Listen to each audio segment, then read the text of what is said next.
Jason Delgado here with Todd McFarlane. You know him from so many things, Venom, Spider-Man, Batman, and of course Spawn, Image Comics, McFarlane Toys. As one of the many kids who bought Spawn #1 when it first came out, it's an honor to have you on today, Todd. Oh, Jason, thanks for having me, dude. Hopefully we'll have a nice conversation. I actually brought some props here. Maybe I can flash them. But I have to say too that if my head is down a little bit, it's not because I'm bored and I'm falling asleep. It's because I have to sign a bunch of these cards here for one of the Marvel collectibles that I'm doing, and I promised that I'd get them all out the door to FedEx today. So I have to kind of do double duty, talk and sign and show you stuff all at the same time. So it's not that I'm bored of anybody. I got to get these things done. So. Yeah, understandable, man. You're in demand there. Yeah, wow, or double schedule. Yeah. Can you tell us about your Kickstarter campaign for your medieval Spawn action figures and comic? Yeah, so we launched it yesterday. I think it's 7 o'clock Pacific Standard Time, with a goal of needing to get to 100,000 because that pays for the mold and some of the packaging and some of the manufacturing, whatever else. Based on the first one we did 4 years ago, we knew we would get it because we had the same 100,000 goal last time, and I think we reached it in the first time. We reached it in like 11 minutes. This time took two minutes. So everybody got in, and so it was funded. So we're making these things; they're coming. But that was never in question. We knew we were going to get there based on the success of the first one that tapped out at over 3 million in pledges. So what is different about this Kickstarter, and I know it's a bit odd, and it's some of the commentary that I get in the thing, is that people are used to a certain rhythm with Kickstarter and how most people, 99% of people probably, use Kickstarter, right? I'm fortunate enough that I've had a good career and I've had a good life. I don't have to play by the same rules. And the rule of crowdfunding is you put something up, you hope, cross your fingers, you hope you get enough money, you get the money eventually at the end, you take that money, and then you start to go and make your product, which is why a lot of Kickstarter products, you can wait a year, 2 years before you actually get it. I don't have to play that game. I've already got money, right? So I've had a good life, and we make toys, and we're constantly spending money before we get it. That's just the nature of being in the toy business. So what we've done is I've got my factories to start cutting the molds in advance, because that takes like 45 days, 60 days to get it right. That's 2 months just to cut mold. Like, forget anything else, not sculpting, not paint, not nothing, just to make the mold so that they're functional. And so all the other process that goes along with it, we've done it in advance. And then we gave it to the factories, and we were troubleshooting and doing all the things you normally do in advance of launching this campaign. Now, why would we do that?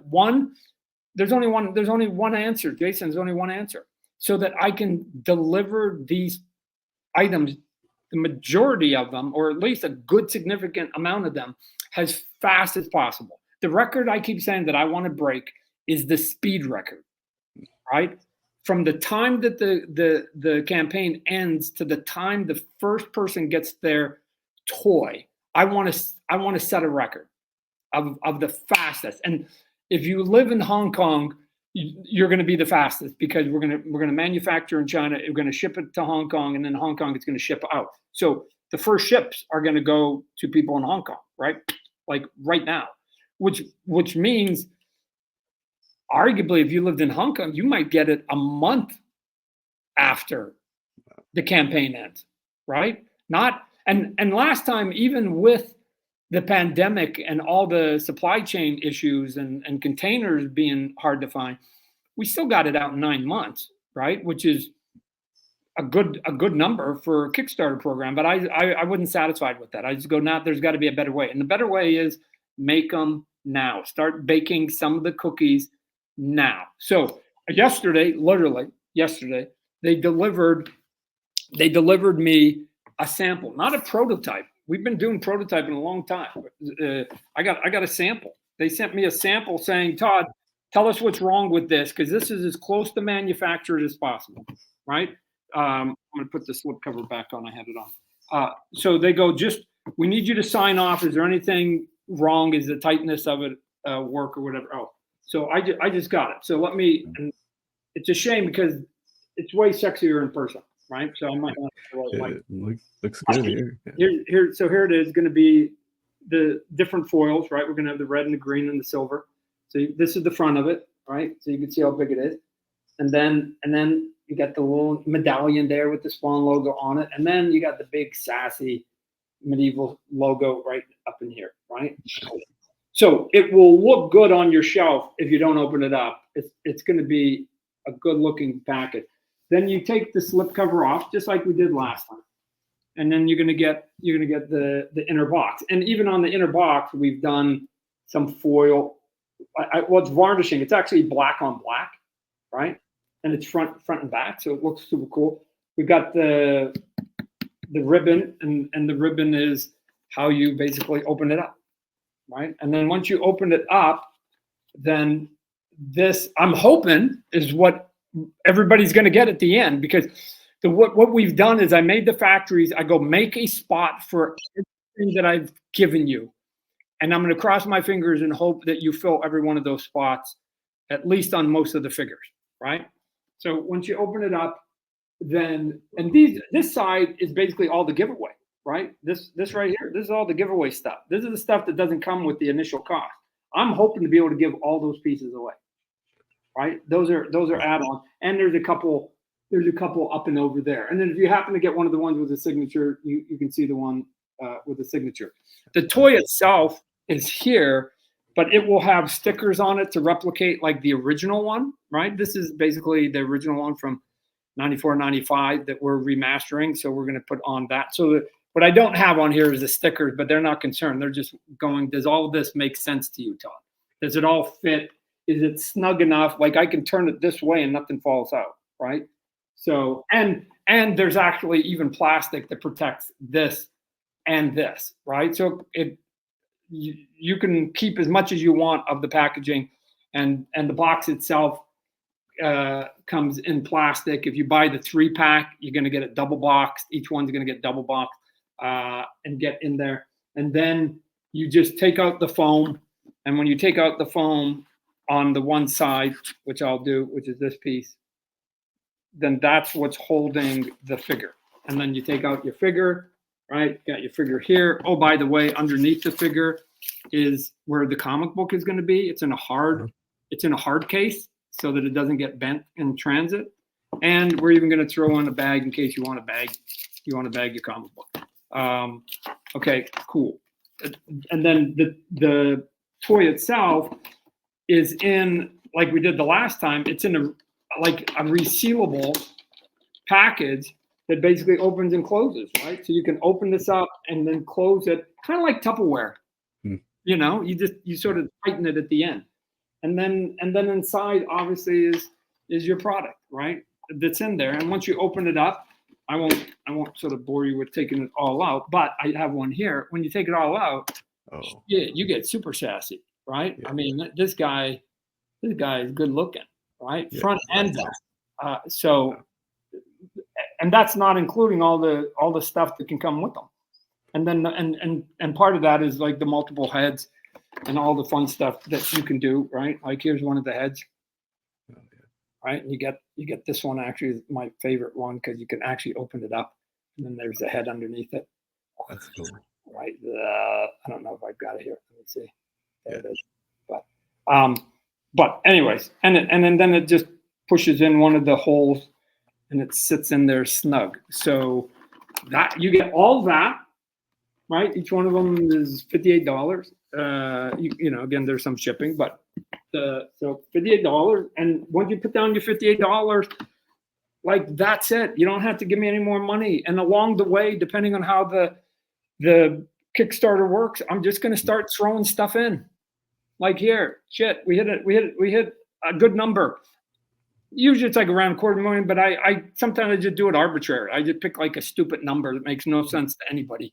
I did that last time. People go, why'd you pick that number? And the answer is because there are no rules here. Like, once you figure out that there's no rule, then all of this makes sense, right? I'm just going to start picking stuff up at certain times, making a video going, and guess what, you guys, I'm throwing this in.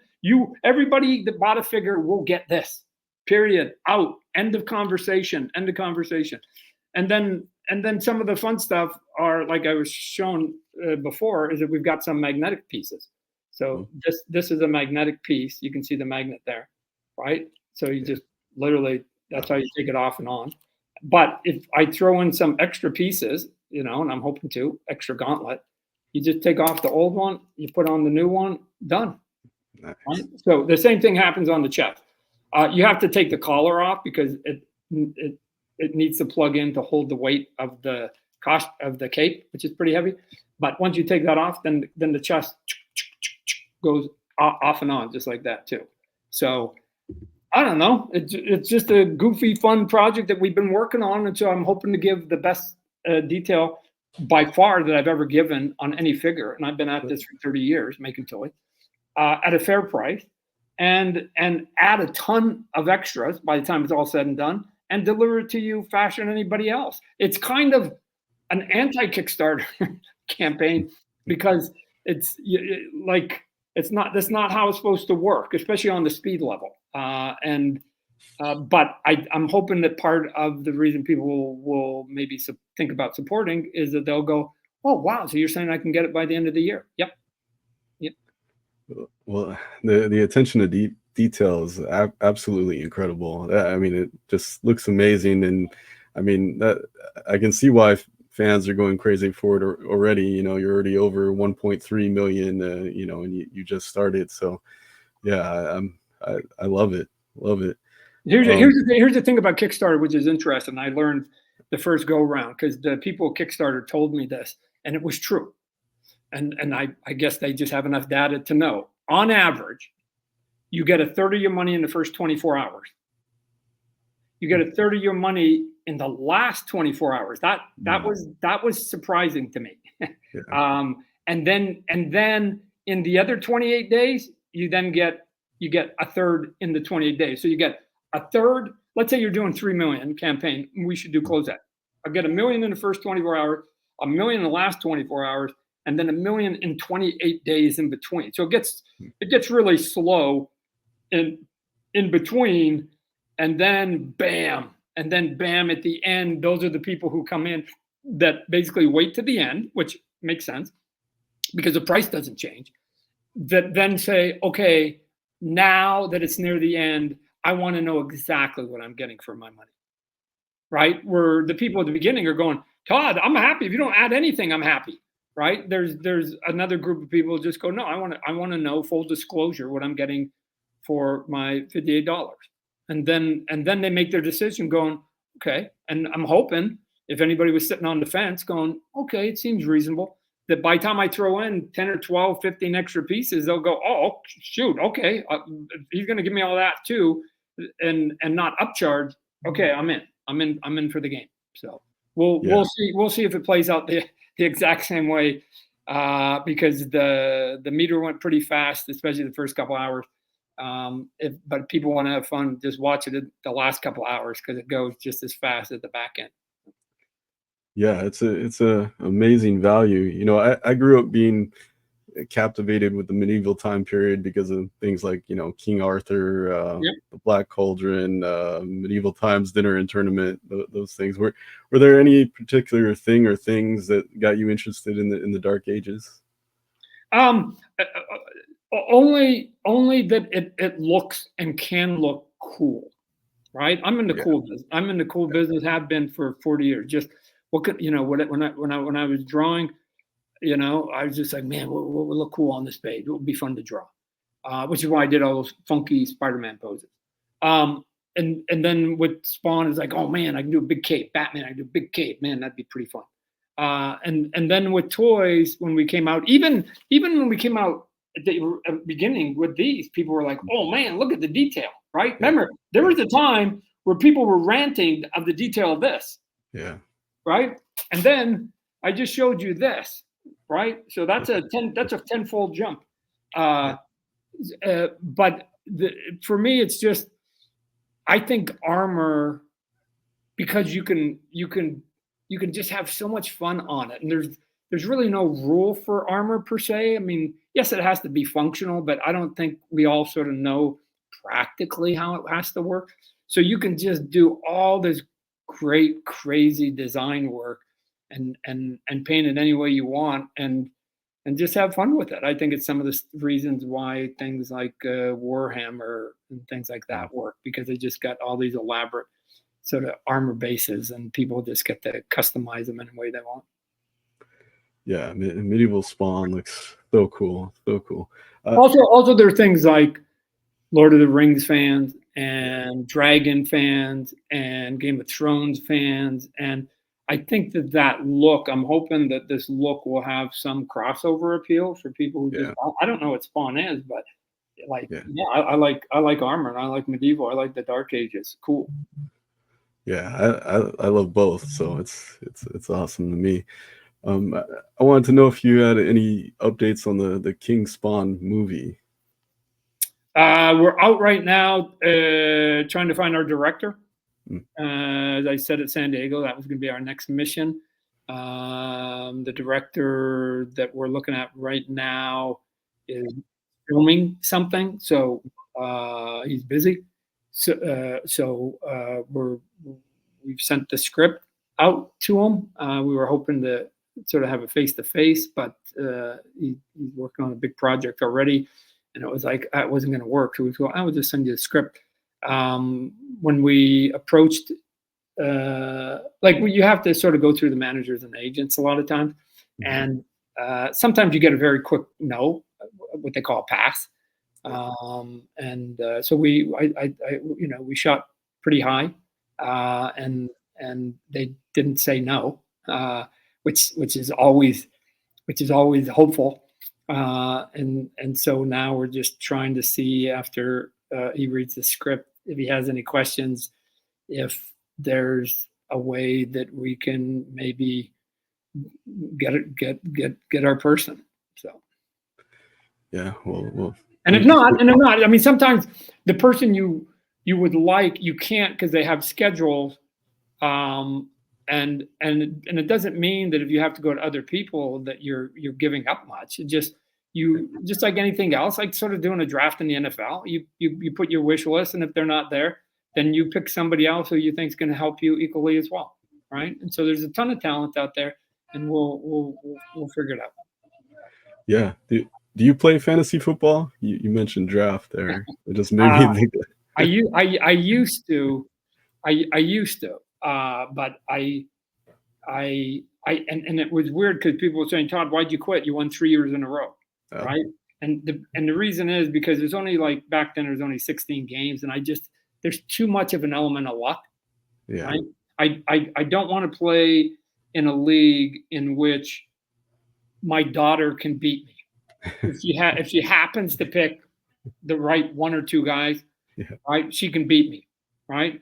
So I'm way more about like baseball. I'm like a baseball savant and stuff. That's 162 games. Yeah. Here's what I know: I can play my daughter fantasy baseball, and I will beat her 20 years out of 20 years. Why? Because there's enough games that knowledge matters. And so I play in a really tough league with a bunch of people who are like the CEOs of sort of baseball manufacturing companies, and people from the MLB, and people from the union, the MLB union, right? So I don't even know if you can see this one right here. Look at this Spawn. Yeah. Look at Spawn's up on top, right? And I got a comfortable lead too. I think I got 15 points, so I think I might be able to run out the clock, right? So and again, it doesn't usually work that way, because the people I'm playing with, I mean, they're all experts. They're like people from Upper Deck and Rawlings and Wilson and all these people who are like baseball nuts. And we don't play for any money. We just play for bragging rights. But to me, fantasy baseball is more about chess, and football is a bit of checkers to me. Yeah. I want a little bit more in when I'm playing, right? I play a lot of board games. My wife like won't join in any of them because she's like, when I play board game, I want to have fun. I don't. I want to play games that are strategy games to Yeah. see if I was playing you, Jason, can I outthink you? Mm. Right? Or if I'm playing with 3 or 4 people, can I outthink 4 people? Because only one person is going to go home a winner, right? And so I don't know. I just have a competitive nature, and I like complicated things and trying to solve puzzles. I think we're alike in that way. The last time I saw Stan Lee it was on a panel with you at LA Comic Con. Do you have any memories about Stan you could share? So I thought you were going to say in Phoenix. The Stan and I did, and again, I don't know. I'd have to go look, but I nobody has sort of said otherwise. I keep saying I've probably been up on stage with Stan Lee more than any other human being. There was a span there, especially the last 10 years of his life, where he and I were just sort of frickin' frack, just doing this little sort of, I was throwing lobs to him and he was knocking them out of the ballpark. Uh, a good, gracious man who what you saw up on stage wasn't an act, right? I've said to people that it's like that was just him. That the reason it felt so good on stage because that was just him being him. And he took a joy. He took a joy in going to the conventions, right? I mean, he got out of the conventions as much as the fans got out of him, right? It was like, oh man, Todd, this is great. Isn't this great, Todd? Oh man, look at us, Todd. Isn't this? We're just so lucky, Todd, right? I mean, even to the end, he had that mindset. And then the only sort of regret I have, and there's no way to, in hindsight, to have fixed it, was that in Phoenix, him and I went up on stage, and I knew something wasn't quite right because as we're walking up the stairs, and this is a man in his 90s who would do literally cartwheels if he could, right? He was like, hey, folks, hey, everybody, Excelsior. And as he walked up the stairs that day, he said, Todd, it broke my heart. He said, Todd, I don't feel like being here. Can you do most of the talking? And I was like, I was shocked because this is like a guy who has nothing but unbridled energy. And it was like, yeah, okay, Stan. And then we walked off the stage. I take a selfie, and that one on Phoenix was the last time Stanley was ever publicly on stage. And the reason that bugs me because if we knew that, right? If we knew this is the last time that the king was going to be up on the stage, we would have done so much more. We would have given him his deserved applause and gratitude at that end as he sort of walked out to the sunset. But we didn't. And so he left, never to return to the stage. I mean, I went and visited him at his home after that, but I did. It still gnaws at me at the end that it's like, and every time I see that picture of us on stage, because I took selfies, and then somebody took a picture of me taking the selfie, and I go, man, that's the moment. That's the moment right there, never to return. But the thing that Stan did better than any other person, and there's some great people, right? There's some great, gracious people in our industry. The thing that he did better than anybody else was making that 20 seconds that you have. Yeah. In a lineup of 1,000 people, that make that 20 seconds feel as spontaneous and as sincere, because it was, as possible for that individual fan. and over. I mean, he could just do it over and over and over 1,000 times, and each one felt just as good as the very first one. And he was, I mean, he should have written the book, or we should have taped him, because he could have given a master class on how you treat your fans with respect and dignity. Yeah, he definitely made me feel that way every single time I met him. Like you said, 4 or 5 times. He just And still, Jason, one other thing, he was a pretty good creator. yeah, yeah. So I'm discounting all those other reasons. I'm just talking. I was just so impressed with the man himself, right? Yeah. And then if we want to talk about the talent, I mean, again, he co-created so many characters with, some wonderful artists, but he is in that conversation. He's a unicorn. He's a unicorn with somebody like Walt Disney. I would like, even when he was doing it, I go, it's like Walt Disney. And then there's Stan. And then, maybe we put George Lucas in there too. Like there's only I mean, I'm telling you, right? There's only a couple unicorns. And these are the people you put up on Mount Rushmore if you were doing, a sort of a creator's sort of mountain of goats, if you will. So, yeah, I again, look at it. Did he do it all himself? Of course he didn't. Did he acknowledge that? Of course he did, right? And some of his critics he had the misfortune of outliving all of his creators. So people, I've seen it plenty of times. It happens to me, Jason. It happens to me, right? They call me the creator of Venom, right? Yeah. And it's like, no. I'm the visual creator, or I'm the co-creator.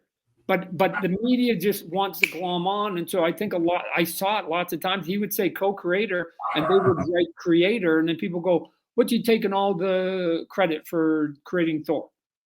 And it was like, that's not what he said. I was right there. It's not what he said. But other than that, and again, because he's in the public eye, but yeah, he was a good man. He was a good man, and I miss him.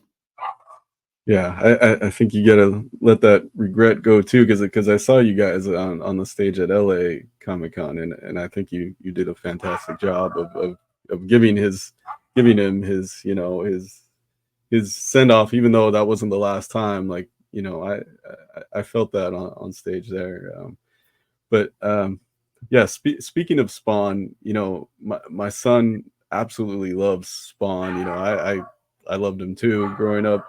What is it about his staying power that kids still love him to this day, do you think?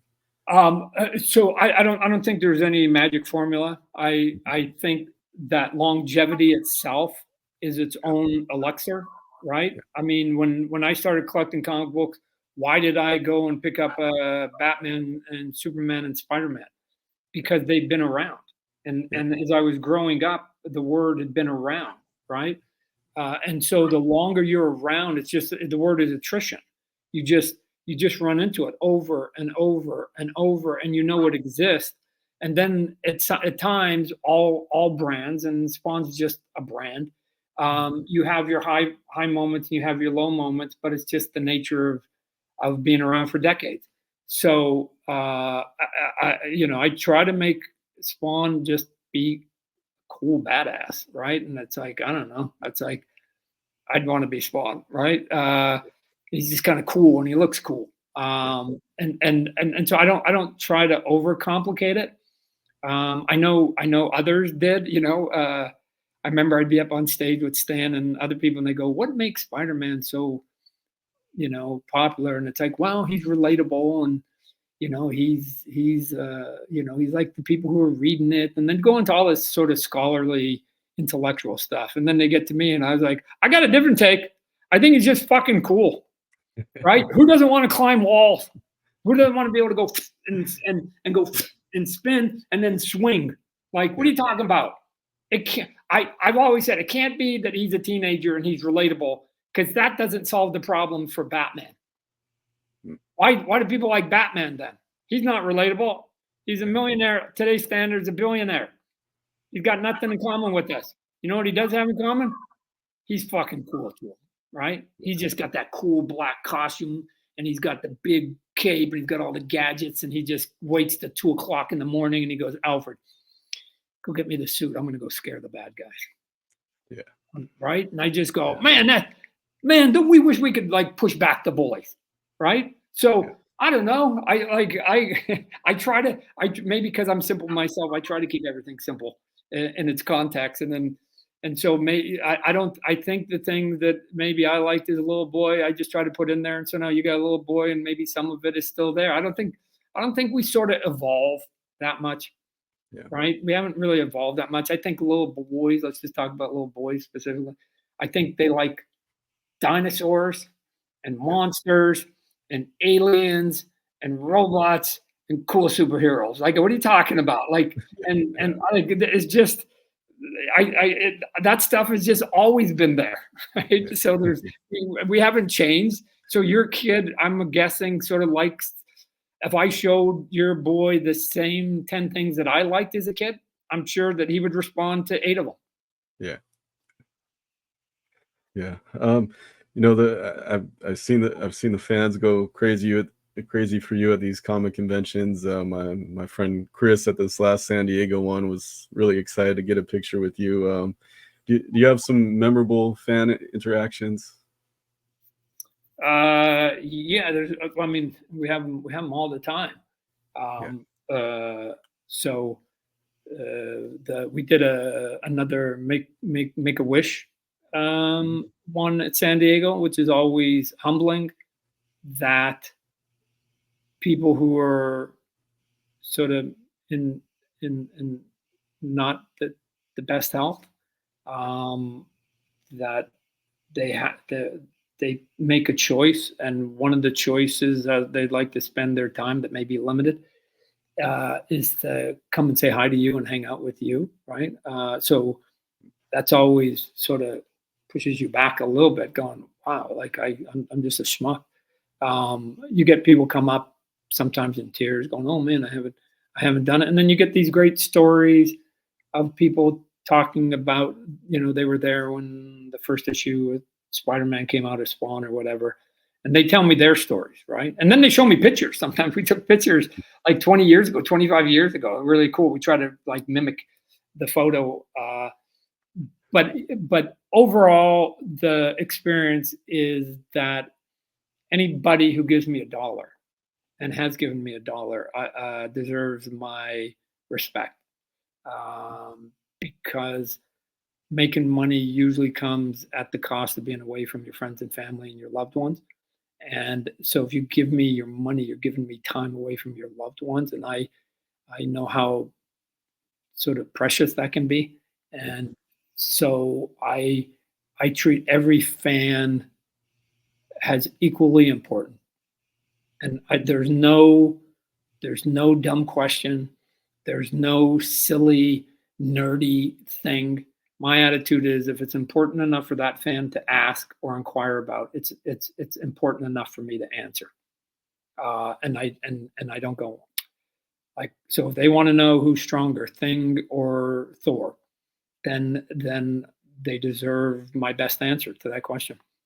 Not a roll of the eyes, because without fans, we have no careers. We are self-indulging with our art and our creativity.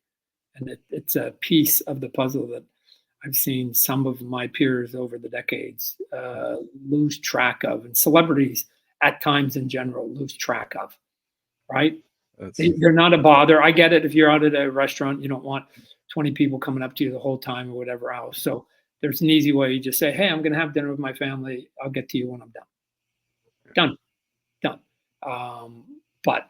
Or I guess you could skirt out the back door, but I don't know. I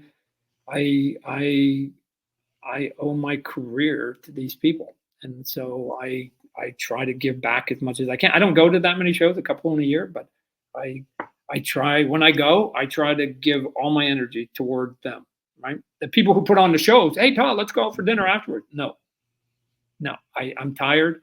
I gave all my energy to the fans. I've got to go back to my hotel, recharge, because tomorrow's day 2, and I've got to do it all over again. So, well, you do a great job with that. I've seen it in person. So thank you for doing that for your fans. It's got to be Thor, right? Thor is stronger than the Thing. oh man, I had to think about it, but I like, man, just visually, I like Thing. He's cool.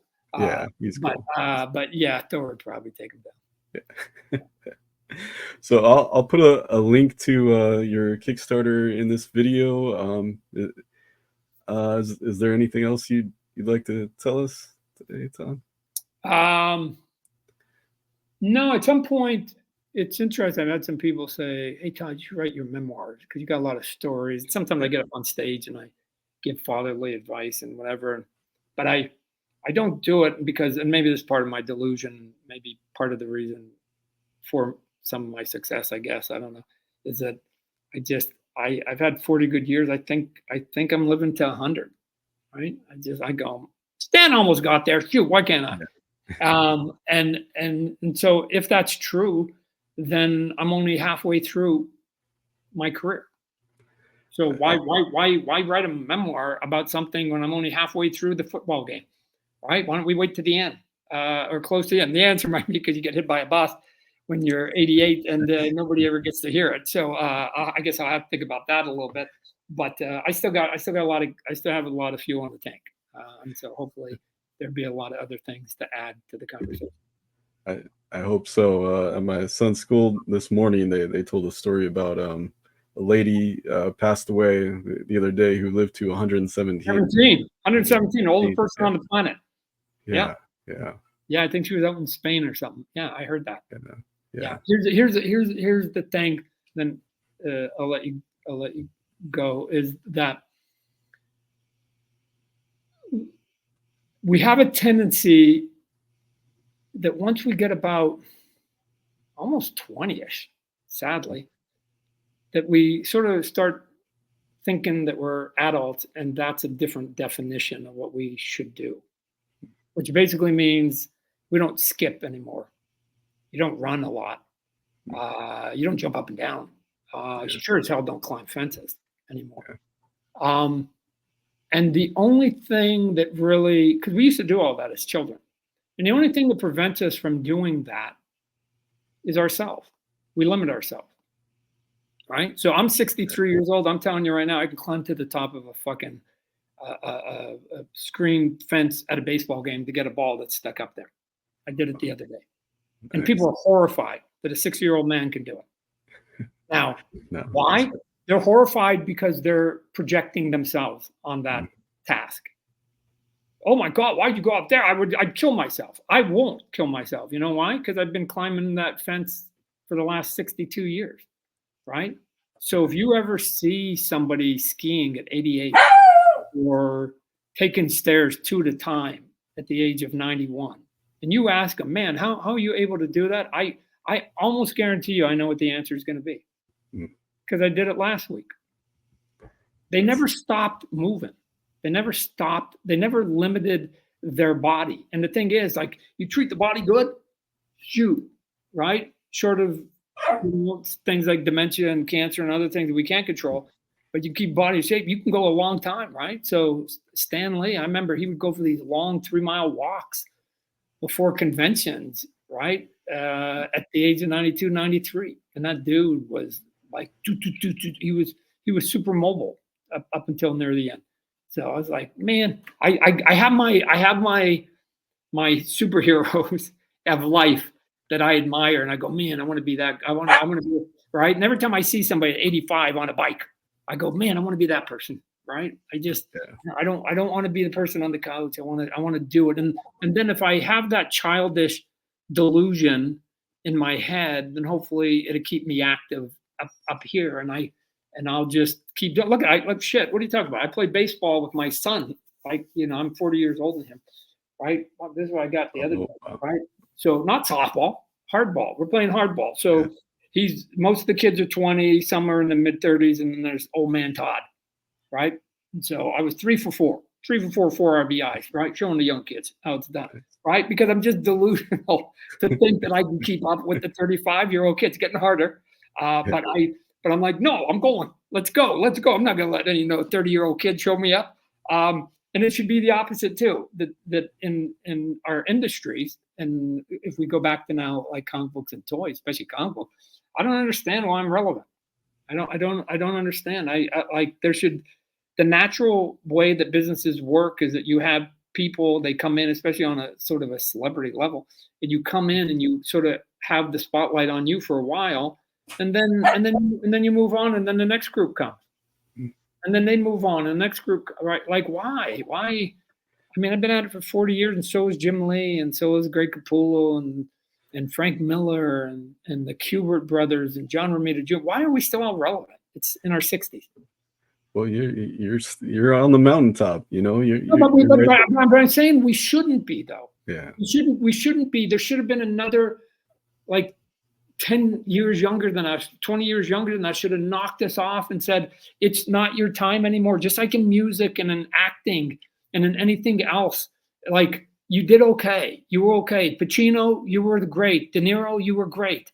But there's a new wave now of hot new actors and singers, right? Madonna's not as popular as she used to be, right? So I don't know. This is the piece that's a bit of a head scratcher of why there aren't more. I wish there were, because then the more examples of success, the more it inspires people to try it. And I wish that there were more people that were sort of up on stage with the spotlight on them. So. Yeah, and I love that fitness advice you give, because it reminds me of my dad, because he broke a endurance record at the age of 55, and anytime we go to a ball game, he says, "Hey, come on, let's run," and we'll run like a mile to get to the game, yeah. So that's good stuff. It's been an absolute pleasure and honor, Todd. Thank you so much for joining me today. Sure. Thanks for having me. Appreciate it, Jason. All right. See you.